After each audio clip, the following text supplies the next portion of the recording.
Jets at noon with Cameron Poitras and Jim Toth on 680 CJOB. JT, what'll it be?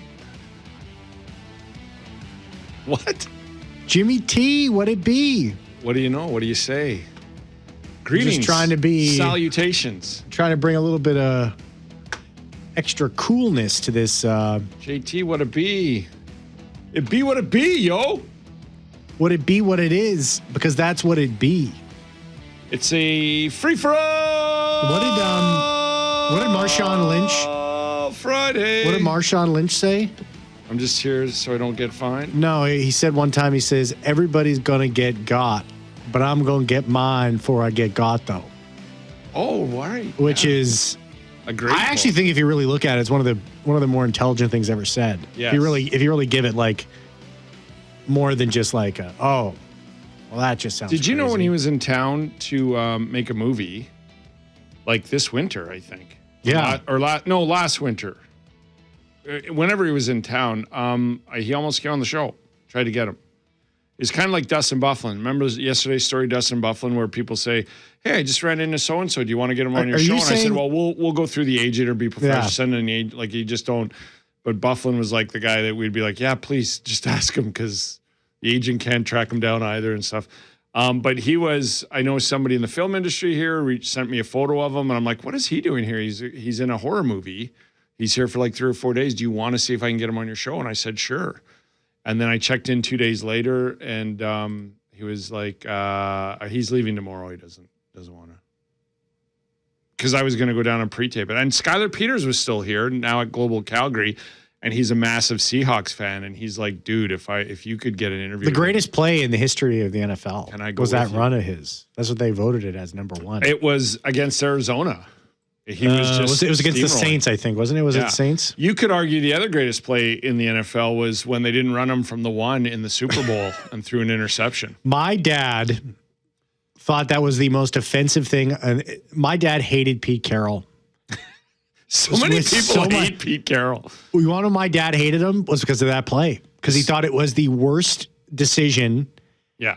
in the history of football. So you talked to Paul LaPolice about this during a converation. So the next and he day, defended Pete Carroll. Yeah, the next day after the Super Bowl, Bob Irvin was traveling, I think, and so I was doing the coaches show, and so Paul LaPolice was on, and I was like, he was the head coach of the Bombers, and I was filling in for Bob, and I said, I got to ask you about that play, and he said, well, I'm glad you did because I'm an analytics guy as well, and I looked at the analytics, and that was the right call. That play was the right call at that time, because they had a higher percentage throughout the regular season of completing that play than they did from the one, because everybody knew Marshawn ran the ball from the one, so they stacked the box. So that's why it was analytics-wise a more productive play because of stack the box. And I said, Paul, I understand that, but the reason I like analytics and I don't is because every player has a heartbeat. And I said, you're telling me that even though that was the smarter statistical play to call, that with the Super Bowl on the line, you don't grab a kid from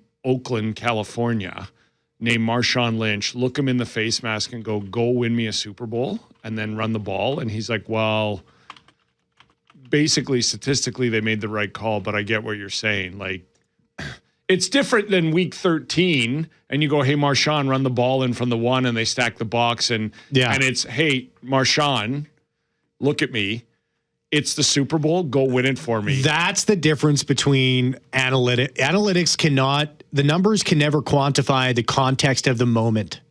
Exactly. And Regardless. the other, and I'm not harping on analytics because I use them. I like them. They're a valuable tool. The other one I have is when Marcus Stroman was on the mound in a one and done wild card game for the Jays against the Orioles. And his ERA against the Orioles that year was 18. And everybody looked at John Gibbons and said, what are you doing starting him in this one-and-done game when he has been – I don't think he got out of the third inning in any of the times he faced the Orioles that year. And John Gibbons just smiled and winked, and he said, I believe in my guy. I know it's in his heart. And then Stroman went out and threw 6 innings of 2-hit ball, and they beat the Orioles. Game 6, 2020, Blake Snell gets pulled after a one-hit shutout. Yeah. So it's a tool, but when you get into the playoffs, how'd that go for the Rays? Hey, my very own Astros with AJ Hinch, who is the analytical manager. He lives and dies, and he actually updates his charts during the game while he's managing. But with a 3-1 lead, did not put Garrett Cole in a Game 7 of the Astros. And he had to cheat to win. To which, Jose Berrios was controversial. He pulled from Game 2, 2023 AL Wild Card Series. But to the point of that one, because the guy he brought in gave up a 3-run bomb, and they lost the lead, and then they lost Game 7. And to which Garrett Cole was walking in from the bullpen, took his Astros hat off when he left the bullpen, and literally said, "I will never put this hat back on again. You cannot go into a Game 7 and have me in the bullpen ready to go and not give me a chance." But analytically, it wasn't the right. This hour brought to you by Wash Method Car Wash, 690 St. Anne's Road, and at washmethod.com. VIP text 1A VIP Car Wash from my good friends at Wash Method. Coming at you live from the Boston Pizza Studio. Boston Pizza for gourmet pizza and pasta. Bring the team to Boston Pizza. It's Free For All Friday. Free for all. People already want to want to talk to us. There's people are going to get into the Oilers. But Richard's already on the line. Hello, Richard. How are you? Good. I got to bring up something that Jim said last week that really shocked me. I didn't even know this existed. But, Jim, you had said that the Winnipeg Jets cap is about $100 million, whereas other teams could spend $125 million? No, what I said, Richard, was the cap is going up, and it's expected to eventually get to $125 million. And I don't believe the Jets can afford to go to the cap anymore like they have. Okay, well, let me... And I don't know what it would be, but I find it hard to believe that if the cap keeps going up past $120 million, that the Jets wouldn't have an internal cap of some kind, whether it be $100 million or something else. I don't know if this organization can afford to be a cap team if it keeps going up like this. That was my point. What I'm trying to say here is, I'm so fed up with the Americans and especially their government, how they've crippled this country. They really have crippled this country. And what's bothering me more and more is it seems like it's going to be no contest to get players here where they want to all go to the States because of the dollar difference and because of the money difference that we just are never. I don't think Canada's ever going to win another cup, gentlemen. How can we compete? This is what I'm asking you. Well, and we compete? When I say this stuff, and when to your point, Richard, and when I say I just know that, and Connor Hellebuck said it 2.5 weeks ago, that it's really tough to get players to want to come here. A lot of people get frustrated and just say, well, why bother even having a team? And I get that frustration. But because it would be, to my point, way sweeter if a market like Winnipeg won. I just, because the obstacles are higher for this organization than any other one in the National Hockey League, I still think that you have to find ways around it, and it's the Oklahoma City Thunder. They should never win an NBA title, and then they went and did it. And and I'll say this too: 10 years ago, nobody wanted to play for the Florida Panthers. They were lower on the list than the Winnipeg Jets. Nobody wanted to play there. Yeah. Let me also say this. I like your program for this reason. You are the only program in Winnipeg, I hope you realize this, that allows people to speak. And that is a big plus for all of us. And so I want to thank you guys because you do a great service. And I want you to know that I appreciate it, and so do a lot of other people. The last thing I'm going to say, I think this summer is going to be a real tough one because you're going to have the Oilers and you're going to have the Maple Leafs. They're going to go out to try to get all these people that are free, all these agents, or all these players that are free. And so Cheveldaev's really got his hands full. Do you not think that? Richard, I do, yeah. Were you in our pre-show conversation? Because we that's exactly what we were talking about how the Oilers, Oilers and the Leafs are going after the exact same players as the Winnipeg Jets, the exact same type of player. Did you also hear, because I heard this on Kuiper, what's that, Christopher, the Borg and Kuiper show, that they said they're going to go after Halibut? Have you heard this? I did not hear that, no. But well, I heard that. Anyways, thank you, guys. You do a great job. Thanks, Richard. Okay. Well, thanks a lot, Richard. Appreciate it. I'll forward that on to the guy who texted, Jets at noon is ridiculous. Get something else to fill the time. Yeah, exactly. Okay. Should we give this number to Richard? And then we should. Call that that'd be nice. By the way, individual, I hope your Friday gets better. Text 204-780-6868. This is from Nat. Nat says, free for all Friday. Helly, Neil Pionk for Quinn Hughes and Gustafson in Minnesota. Thank you. Have a good show. That's wild. Well, I'll say this. 2 things last night real quickly. Okay. That's why you make the trade for Quinn Hughes. Just a difference maker, right? Like he's just literally on all 3 of the first goals. He's been great this series. He's frustrating me, actually, because I was hoping Dallas would win that series. And just how he just does what he does with the puck possession and holding it in the zone. And that shot off the Dallas player, that is genius. Well, it's totally intentional. It's totally intentional. If anyone thinks that wasn't intentional. He was not passing to the Minnesota teammate. 100% is exactly what he was trying to do. So that's why you make that trade. And it goes back to, Quinn Hughes brings that extra level of just hockey IQ, hockey sense, like that kind of stuff. It may seem obvious to people out there, but it really isn't. And it takes exactly what you said. It takes sort of like a hockey genius to see those moments and, I can direct the puck off. How do you think like that? Like in a playoff situation where it's just like, let's get the puck on net, right? You're sort of a panic, but that's why you kind of bring guys in like that. They have that sort of calm demeanor. They know exactly what to do at the exact right time. So yeah, I'm right about that. And the other thing is just Edmonton's in trouble, right? And then that's what we discussed. They need secondary scoring. They need everything the Jets need. And they're gonna have to be active like the Jets are, and how this plays out. Now, I don't think they have the cap space or the prospects, but 2 teams that don't have a lot to offer need the same kind of players. Well, we're going to get it Edmonton. I'm sure it's going to come up. They do have one thing going for them is Connor McDavid and Leon Draisaitl, but they have Hellebuck. They have him for 1 more year at least. Yeah. Dave says, was that your dad calling? And then this texter says, is Richard your grandpa, dad, or uncle? He's the only one who pumps your tires. No, thanks, Richard. He is not. Yeah, he's not related to us, but I'll tell you what, listeners, I think he's the smartest man in Manitoba right now. Right now, if you were to ask me who the smartest man in Manitoba is, I wouldn't even think about it. I'd say it's Richard. I would agree. Let's bring on Jeff. Hey, Jeff, welcome to the show. Hey there. Hey. Tell Richard it's not Trump's fault. It's the voters who voted 10 years of Justin Trudeau. So now on to hockey. All right. Thanks for bringing the other spectrum, the side of the political scale in here. Okay, go ahead. What are the chances of the Moose goalie, what's his name, DiVincentis? I always have trouble pronouncing it. DiVincentis, yeah. How about him becoming a full-time Winnipeg Jet next year? I think him or Thomas Milic. I think it's a kind of a possibility. I mean, what is Eric Comrie's role on this team next year? That's the bigger question, right? I mean, does the organization feel like, Thomas Milic was the Moose Player of the Year. DiVincentis was fantastic in those 2 elimination games that helped the Moose get past Milwaukee. So they have 2 guys that are getting real close to being, taking that next step. So what is Comrie? Is Comrie okay with signing a 2-way contract next year? Well, see, Comrie, I think, is going to cost you $1.5 million, maybe $1.9 million. Do you want to give those guys another year? Is Comrie okay and so a part of about this organization that he would be okay maybe signing with the Moose next season? They could each get 30 games next year. Or you can come up and back up and get 20 to 25. Look, I think Connor Hellebuck, if everything goes well, is here for at least 2 more years. Probably 3 if everything goes well. And I say that because we all know how he feels. And I'm listening to Connor McDavid last night, and I don't know if he sees 2 more years in Edmonton. No. But I definitely think he's part of the answer next year. I wonder if, it depends on how Wade Flaherty feels about development, right? Like, could one of those guys back up Connor Hellebuck for 25 games a year for the next 2 years and then be ready as a starter? Or are they better off to play another year of 30 to 35 games each in the Moose and then come up and then you sign Comrie to a 1 year?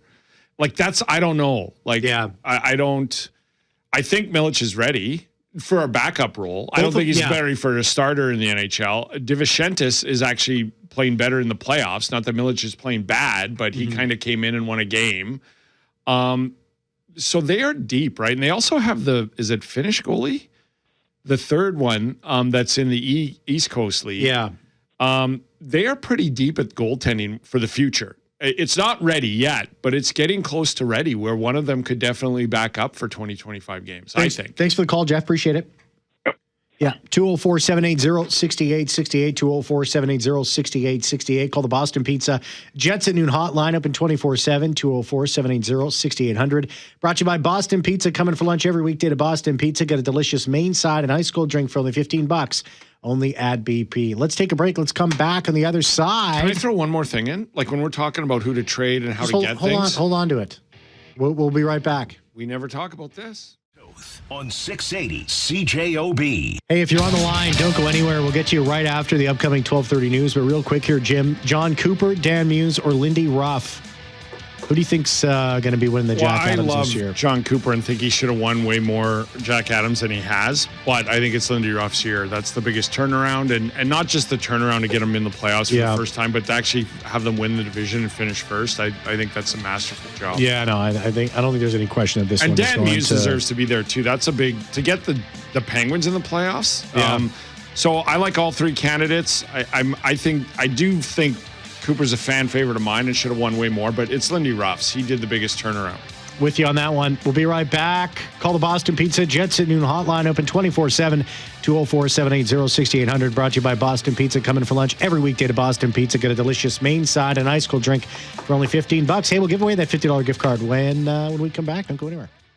This hour brought to you by Wash Method Car Wash, 690 St. Anne's Road, and at washmethod.com. VIP text 1A VIP car wash for my good friends at Wash Method. Wash Method. Coming at you live from the Boston Pizza Studio. Boston Pizza for gourmet pizza and pasta. Bring the team to Boston Pizza. Hey, we're going to get to Jim's thought there at the end of the last segment in just a moment here, but I don't want to keep Greg and Brian on the line here waiting. Greg, what's on your mind? Hey, guys. Good to hear from you again today. Thanks for calling. I just wanted to address Rich's issue about American money, Canadian money. Mm-hmm. Does Richard not know that we get paid, our players get paid in American funds? I'm not sure what Richard knows and doesn't know. Okay, but I've said this before on your show, that I think living in Canada, especially living in Winnipeg, with our cost of living, those American salaries go a lot further here. They do. Isn't that an attractive thing? They do and they don't, Greg, with the taxes. Okay. Why? I'll be honest with you. I'm still stunned. Well, I get it because I helped cover it a little bit now, but Manitoba is one of the highest tax provinces in Canada. And when you're talking about how high the taxes are here in Canada and the province, and then you equate it to there's 5 state-free or there's 5 tax-free states in the U.S. When you bring in an NHL salary, Manitoba is one of the highest, if not the highest, when it comes to taxes for. Like the province of BC has less provincial tax than we do. Okay. Manitoba's high income tax. We do, provincial income tax. And so just for a player, like they lose higher than it should be, in my opinion, on average.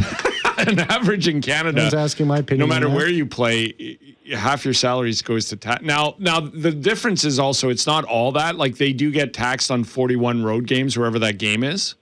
Right. But 41 home games of the year, you're taxed provincially and federally here. And your point of the American money, I don't know if everybody does know. I assume everybody knows that all NHL players are paid in U.S. funds. But if you're a Canadian team earning Canadian money and have to pay that into American money or turn that into American money. Yeah. So it's a tough. But look, the other thing I wanted to bring up with Greg, and the other caller about this is like the Oilers went to 2 straight Stanley Cup finals. Montreal looks locked and loaded, like they're going to be in the playoffs for the next 4 or 5 years. Like it's not impossible, but in a 32-team league, when 7 teams are in Canada, it's only natural that it's not likely to win a bunch, but it can happen. So since 1993, when Montreal won the Stanley Cup, a Canadian team has gone to the Stanley Cup final 8 times. Over those, what is that? What would that be? 33 for 32 years? 33 years. Yeah. So Vancouver in 94, Calgary in 2004, Edmonton in 2006, Ottawa in 2007, Vancouver in 2011, Montreal in 2021. If you count the bubble year, I will in this case. And then Edmonton, of course, the last 2 seasons. So, but you're right, Greg. Like that's why some of the players have stayed, though, right? Is because you're. I mean, it's lifestyle. If you do this for me, Greg, and call back next week, Google a $600,000 home in Florida and Google a $600,000 home in Winnipeg. You get a lot more home in Florida. Okay. You do. All right. Thanks, Greg. Appreciate the call. Thanks, guys. Yeah, for sure. Yeah. And And I just Google that stuff because that's Well, what I I'm was hoping, actually hoping to have. So if one you're day. around, like Miami, obviously is very expensive. The Miami area is very expensive. But if you go up to like Tampa and Orlando, like sort of the Central Florida, it is what is your money goes further there than almost anywhere else in the United States. It's tax-free money. Like Florida is I like Florida.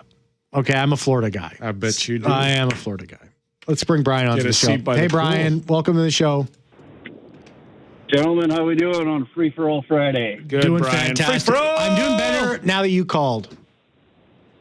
Okay. Oh God, that makes me happy. Okay. Listen to the sugar talk over here. Actually, I got two questions for you guys. Do you guys know that there's how many players are left in the NHL that are visorless? Oh, I think 3. how many are left in the 2. in the NHL? Or Jamie Benn. Did you say NHL or AHL? In the NHL. Ryan O'Reilly, Zach Bogosian, Yep. And Jamie Benn. Jamie Benn. There's one more. Reeves. Yeah, Ryan Reeves. Oh, Ryan Yeah, Reeves. I think that's it. Okay. So my next question is, Scheifele goes on and off the ice. How he always wants to be the last one. Do you think that one of these guys are going to try and extend their career so that they can be the last guy to ever play in the AHL visorless? I don't think visorless. I think the chance to win and the millions of dollars would do it. Well, was Craig McTavish? He was the last without a helmet, Last right? without a helmet, yeah. Yeah. He was grandfathered in. Yeah, just like these guys. What's going to happen is the next thing. The neck protector is going to be the next thing that gets. I've told this story many times, Brian, but I remember when visors were the issue, and Brian McCabe had that injury with his eye, I think. And I was talking to some players then, and it's not like we don't mind this. It's any rule changes or equipment thing, and the same thing came up with the neck thing a couple of years ago. They all say the same thing. It's not that we mind; it's that we don't want to be told. And I was like, what does that mean? I go, don't you want to protect your eyes? Or we do, obviously. Obviously, that's a dumb question. But we don't like to be told you have to wear this. We like to have it as a choice. At the Olympics, they were told they had to wear them, right? Yeah. The neck guards, and they didn't. And a lot of the players did not like that. But, hey, to play in the Olympics, you'll go through it. Thanks for the call, Brian. Appreciate it. Thank you. Yeah. Thanks, Brian. Call the Boston Pizza Jets at noon hotline, open 24/7, 204-780-6800. Brought to you by Boston Pizza, coming for lunch every weekday to Boston Pizza. Get a delicious main side and ice cold drink for only $15 only at BP. Hey, phone lines are open. Free for all Friday, 204-780-6868. 204-780-6868. Let's go to some text messages here. This one's from Simon. And Simon says, with Edmonton crashing and burning yesterday, you cannot tell me for a second that the Oilers wouldn't trade Draisaitl and a pick for Hellebuck. They would trade the entire team right now for a number 1 goalie. And Simon, I'm not going to suggest that you don't know this. And I think you're just dreaming. But both those players have full no movement clauses. So you'd have to convince Leon Draisaitl to go to Winnipeg. And you'd have to convince Connor Hellebuck to go to the sinking ship that is the Edmonton Oilers. I don't think that that's a real. This is where things become a lot more complex because we get all these ideas all the time about trade this guy and that guy. And I think people understand that there are certain things that just can't be done in the NHL without clearing it with the player. And I get that, but that's why this is so difficult. And that's why I think that that's why I think that this trade to move Hellebuck to help this team outright of what he can do on the ice for you game in and game out when he's between the pipes, I don't think it exists. Well, and what's lost in this conversation is, and I'll go back to the Matthew Tkachuk's and everything like that. If Connor Hellebuck ever wants out of Winnipeg, he will tell you where he wants to go, and you'll have to accommodate it. Correct. And the same with Leon Draisaitl and the same with Connor McDavid. Leon Draisaitl isn't going, I'm waiving my no trade, but if any of those two individuals, and Connor McDavid looked like he was ready to waive it last night, but they will, they're not going to go all St. Louis is interesting. Yeah. Okay. They're going to go, I will go to LA or I will go to Dallas, and that's it. I want to talk about the Oilers. I believe that organization has been dysfunctional for the last 20 years. And a lot of that dysfunction has been totally masked by Leon Draisaitl and Connor McDavid. Tyson Nash, who's been the longtime Arizona color analyst, and now he works the Utah broadcast that they moved there, said this on a podcast, I think 3 or 4 weeks ago. And I'm like, it's just stating the obvious, but it's brilliant.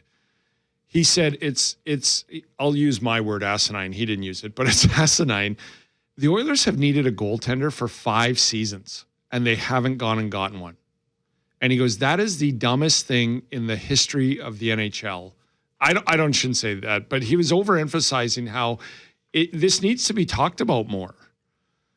They've needed one position to help them make the team extremely better, and they just absolutely refused to do it until this year, where they just went and got the exact same problem. And I'll even say this, Jim. How much assets have they moved out to get defensemen and forwards?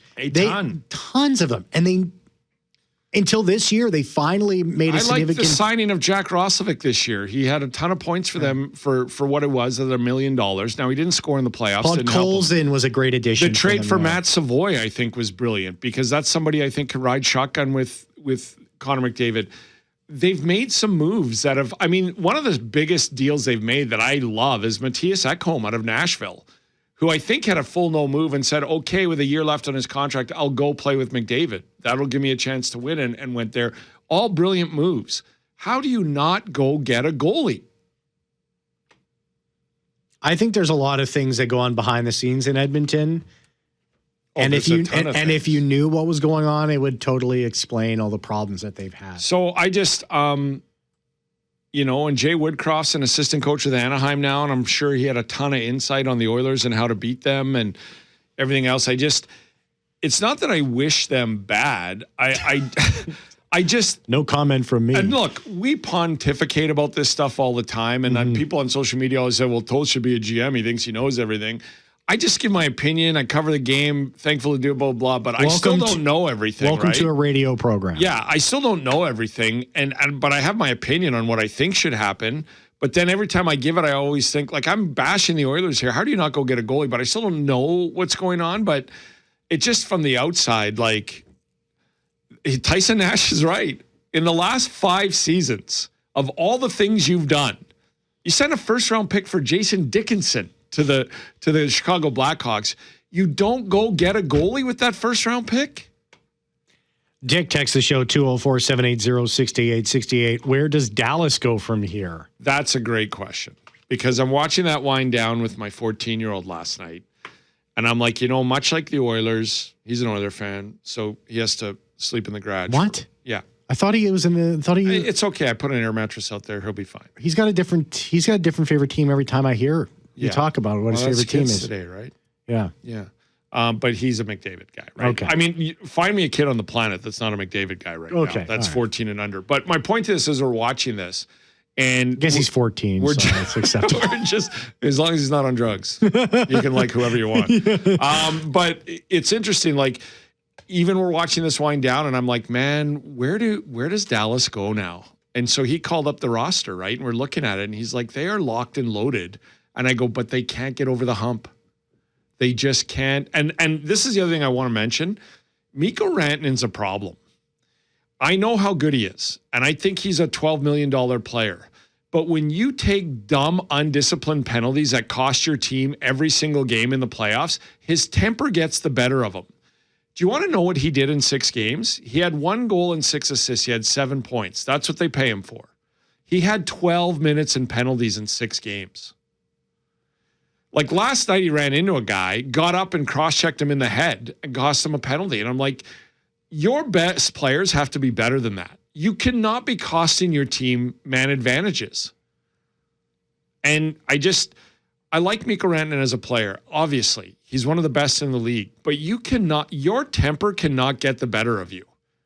When you are 3 times in the Western Conference Final and not gone to the final yet, and desperate to do it again, and now you kind of have to sit at home and kind of you know what they do to the texter's question? Nothing.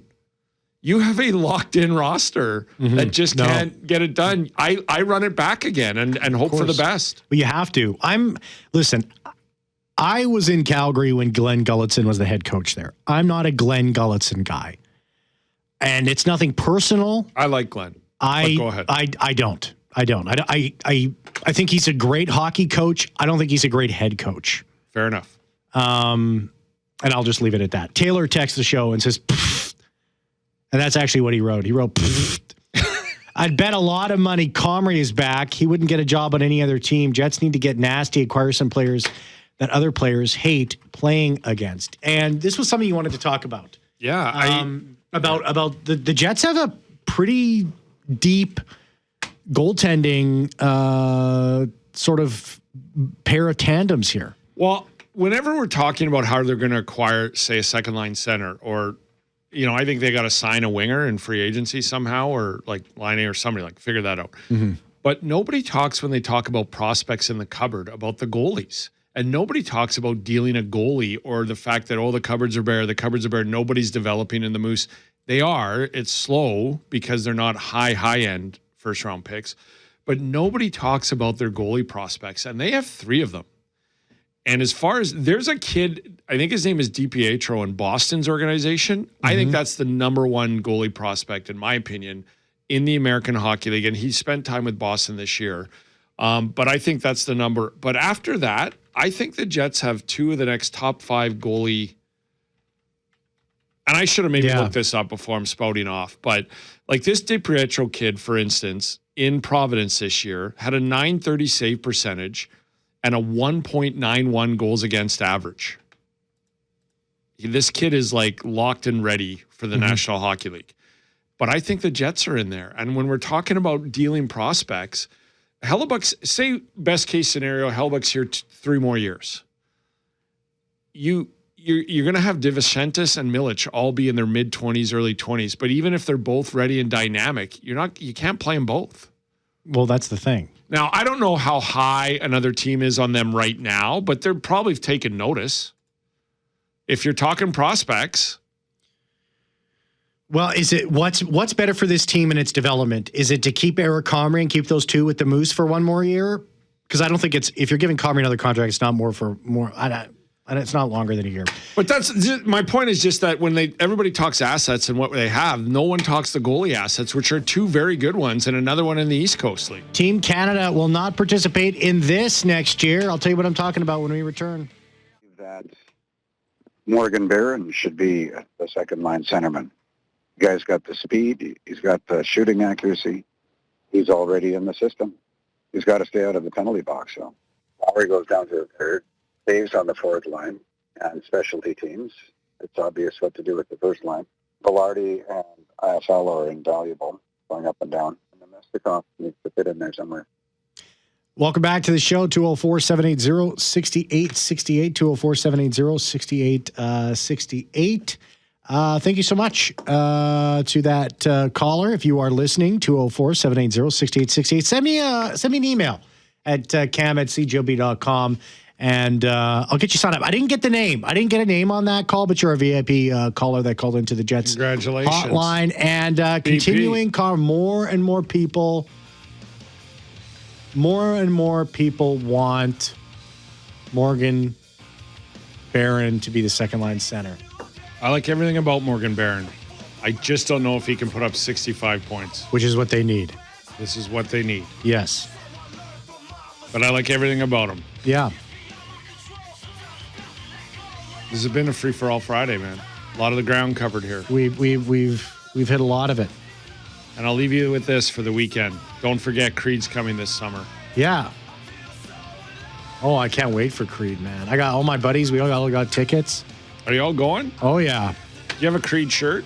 I'm going to get one. You got to order one online. Yeah, July 14th, a couple days before my birthday. My wife said, so it's just going to all be a bunch of middle-aged, millennial, Gen X, Gen Z men getting together, all doing the Creed voice in unison. And I'm like, yeah, that's exactly what's going to happen, and it's awesome. Let's do a quick poll with our listeners for Monday's Jets at noon. I got $20 that says Cam Poitras cries at the Creed concert. Oh, that's a given. Oh, really? You admit that? I admit nothing. To this? Anyways, let's go there. We'll be right back. Thanks for listening. You took us higher today. Bye.